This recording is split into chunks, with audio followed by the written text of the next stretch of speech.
बच्चों पाठ नंबर 3 का दूसरा भाग हम इस वीडियो में करेंगे और यहाँ हम शुरू करते हैं पहाड़ों की समस्याओं से। चारों ओर बर्फ ही बर्फ, हरे भरे जंगल, सीढ़ीदार खेत, फलों की घाटी आदि के बारे में सुनकर देखकर लगता है कि यहाँ कोई समस्या ही नहीं है। अभी तक हमने पढ़ा कि पहाड़ी इलाके जो हैं बड़े सुंदर और खूबसूरत होते हैं, तो इनको सुनकर ऐसा लगता है कि यहाँ पर कोई समस्या ही नहीं होती। लेकिन पहाड़ी प्रदेशों की अपनी कुछ समस्याएं हैं, यहाँ भी कुछ परेशानियाँ होती हैं। देखिए क्या परेशानियाँ हैं। पहाड़ हर जगह कठोर एवं मजबूत नहीं होते। कहीं कहीं चट्टानें कमज़ोर और मिट्टी ढीली होती है। जब तेज़ बारिश होती है तो ये चट्टानें अपनी जगह से सरक कर तेज़ी से नीचे आती हैं। इसके कारण इन क्षेत्रों में बहुत नुकसान होता है। जैसे देखिए बच्चों, पहाड़ है, अगर मान लीजिए यहाँ पर कोई चट्टान है और ये मजबूत नहीं है तो क्या होगा, तब तेज़ बारिश होगी तो यहाँ की मिट्टी गीली हो जाएगी और ये चट्टान नीचे की तरफ गिर जाएगी। जब ये चट्टान नीचे गिरती हैं तो नीचे रहने वाले लोगों को बड़ा नुकसान होता है। जो रास्ते होते हैं वो बंद हो जाते हैं, खेत खराब हो जाते हैं। कभी कभी लोग भी चट्टानों के नीचे आ जाते हैं और उनको भी जान का नुकसान हो जाता है। भूमि के कटाव को रोकने के लिए हम जंगलों को बचाते हैं और भूमि खराब ना हो जाए इसके लिए हम जंगलों को बचाते रहते हैं, अर्थात जंगलों में वृद्धि करके भूमि कटाव पर अंकुश लगाने में कामयाब हो जाते हैं। इसीलिए हमें अपने आसपास पेड़ों को लगाते रहना चाहिए। इससे क्या होता है बच्चों, ज़मीन अच्छी बनी रहती है और मिट्टी भी बहकर कहीं नहीं जाती। अब करते हैं सैर अरुणाचल प्रदेश की। हिमालय पर्वतमाला भारत के उत्तरी पूर्वी छोर तक फैली है। देखिए जैसे ये हमारा भारत देश है तो इसकी ये दिशा जो है उत्तर पूर्वी दिशा, यहाँ तक भी हिमालय पर्वतमाला फैली हुई है। इन्हीं पर्वतों के बीच बसा है अरुणाचल प्रदेश। भारत में सबसे पहले सूर्योदय यहीं होता है, यानी भारत में सबसे पहले सूरज यहीं उगता है। इसीलिए इसे अरुणाचल प्रदेश कहते हैं, क्योंकि अरुण का मतलब होता है सूर्य या सूरज। यहाँ जब भी जाइए अपने साथ खूब गर्म कपड़े और छतरी अवश्य रखिए, क्योंकि यहाँ दो ही मौसम होते हैं, ठंड और बारिश का। नवंबर से फरवरी तक कड़ाके की बहुत तेज़ ठंड पड़ती है और मार्च से सितंबर महीने तक यहाँ बारिश ही होती रहती है। बच्चों, यहाँ के पहाड़ों पर खूब घने जंगल हैं। इनमें बांस, बेत और चीड़ के पेड़ अधिक होते हैं। इन जंगलों में शेर, हाथी, हिरण, सुअर आदि जानवर मिलते ही रहते हैं।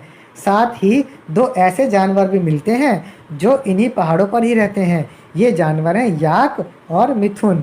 याक मोटे भैंसे जैसा दिखता है और इसका पूरा शरीर बालों से ढका होता है। चलिए दिखाते हैं आपको याक का चित्र। देखिए ये रहा याक का चित्र। मिथुन जो है वो अरुणाचल के लोगों का मुख्य पालतू जानवर है। इसे मांस के लिए पाला जाता है। जिसके पास अधिक मिथुन है उसे समृद्ध माना जाता है, यानी उसे अमीर मानते हैं। यहाँ के ग्रामीण भागों में कई आदिवासी कबीले रहते हैं, जैसे आपातानी, आदिवांचू और मोनपा। आदिवासी कबीले वो होते हैं बेटा जो जंगलों में रहते हैं। ये अलग अलग इलाकों में रहते हैं। इनकी भाषा, रीति रिवाज भी शहर में रहने वाले लोगों से अलग है। इनका रहन सहन भी बच्चों हमसे अलग होता है। यहाँ पहाड़ों पर कई छोटी छोटी नदियाँ बहती हैं। क्या तुम बता सकते हो कि इन्हें कैसे पार किया जाता है? तुम्हें जानकर बड़ी हैरानी होगी कि इन पर सीमेंट और लकड़ी के नहीं बल्कि बांस और बेंत से पुल बनाए जाते हैं। यहाँ बारिश बहुत होती है, इसलिए गांव के लोग अपना घर बांस के खंभों पर बनाते हैं, यानी उनके घर के फर्श की ज़मीन से इतना ऊपर होती है कि पानी नीचे ही नीचे निकल जाता है। बच्चों जब बारिश होगी तो ज़मीन पे क्या होगा, पानी इकट्ठा हो जाएगा। तो इससे बचने के लिए वो लोग क्या करते हैं, बांस के खंभे लगा लेते हैं ऐसे और इस पर अपना घर बना लेते हैं। इससे क्या होता है, जब बारिश होती है तो बारिश का पानी नीचे से नीचे निकल जाता है और इनके घरों में नहीं भरता। इनके घरों की दीवारें और छत घास और बांस फूस से बनी होती है। बांस के खंभों पर ही घर टिका होता है और इससे क्या होता है, बारिश में होने वाले कीड़े, सांप, जोंक आदि भी घर में नहीं आ पाते क्योंकि फर्श ऊंचा होता है। यहाँ बांस इतना अधिक होता है कि इनके बर्तन और अन्य उपयोग की वस्तुएं भी बांस से ही बनी होती हैं। अब देखिए करते हैं खेती के बारे में। खेती, यहाँ वर्षा अधिक होती है इसलिए यहाँ धान की खेती की जाती है। धान यानी चावल। चावल को बहुत सारा पानी चाहिए होता है, इसलिए यहाँ पर चावल की खेती आराम से कर सकते हैं। पहाड़ों से आने वाले झरनों के पानी को इकट्ठा करके यहाँ मछली पालन भी करते हैं। बच्चों, पहाड़ों से जो झरने बह करके आते हैं उसके पानी को इकट्ठा करके ये तालाब सा बना लेते हैं और उसमें मछलियों को पालते भी हैं। पिछले कुछ सालों से पहाड़ी नदियों पर बांध बनाकर पन बिजली भी पैदा की जा रही है। अब क्या करते हैं बच्चों, पहाड़ों से जो नदी बह के आती है उस पर बांध बना देते हैं और उस बांध से जब पानी तेज़ी से नीचे गिरता है तो उससे यहाँ पर मोटर सी होती हैं जिनको जब घूमती हैं तो उससे पानी से बिजली बन जाती है, जिसे पन बिजली कहते हैं। यहाँ के आदिवासी लोग झूम खेती करते हैं। यहाँ के आदिवासी लोग झूम खेती करते हैं। आइए देखते हैं झूम खेती क्या होती है बच्चों। बच्चों, झूम खेती क्या होती है? इन पहाड़ी क्षेत्रों में पुराने समय से ही लोग क्या करते हैं, जंगल के एक टुकड़े को जलाकर साफ कर लेते थे। फिर वही ज़मीन को हल्का सा खुरचकर राख के साथ ही बीज बो देते थे और इसे ही झूम की खेती कहते थे। आजकल इस तरह की खेती कम हो गई है। अब देखिए, उत्तर पूर्व के पहाड़ी ढालों पर चाय की खेती की जाती है। असम राज्य तो चाय के बागानों के लिए खास तौर से प्रसिद्ध है। अब उत्तर पूर्व के जो पहाड़ी ढलान है उसमें क्या करते हैं लोग, चाय की खेती कर लेते हैं। वहाँ चाय की खेती जो करते हैं उस इलाके को, या जहाँ पर चाय की खेती होती है उसको हम बोलते हैं चाय के बागान। बच्चों, यहाँ पर हमारा ये पाठ खत्म हो गया है। चलिए, पाठ को पढ़ने के बाद बच्चों अब इसके प्रश्नोत्तर भी कर लेते हैं। प्रश्न 1 है, रिक्त स्थान भरिए। क, भारत के उत्तर में हिमालय पर्वतमाला है। ख, राजस्थान में अरावली पर्वत है। ग, गंगा नदी गोमुख से निकलती है। घ, कश्मीर में डल झील है। न, अरुणाचल के कुछ आदिवासी झूम खेती करते हैं। प्रश्न 2 देखिए, नीचे राज्य और उनसे संबंधित कुछ बातें लिखी हैं, सही मिलान कीजिए। यहाँ पर राज्यों के नाम हैं, यहाँ पर इनसे संबंधित कुछ बातें लिखी हैं। हमें राज्य को उनकी सही बातों से मिलाना है। जैसे जम्मू कश्मीर को मिलाते हैं केसर की खेती से, हिमाचल प्रदेश में है कुल्लू और मनाली, अरुणाचल प्रदेश में याक और मिथुन जानवर पाए जाते हैं, उत्तराखंड में है गंगोत्री और गोमुख, और असम में चाय बागान होते हैं जिनमें चाय की खेती की जाती है। प्रश्न 3 देखिए, निम्नलिखित में से जो सत्य यानी सही है उसके आगे सही का निशान और जो गलत है उसके आगे गलत का निशान लगाना है। क, भारत में सबसे पहले सूर्योदय अरुणाचल प्रदेश में होता है, यह वाक्य सही है।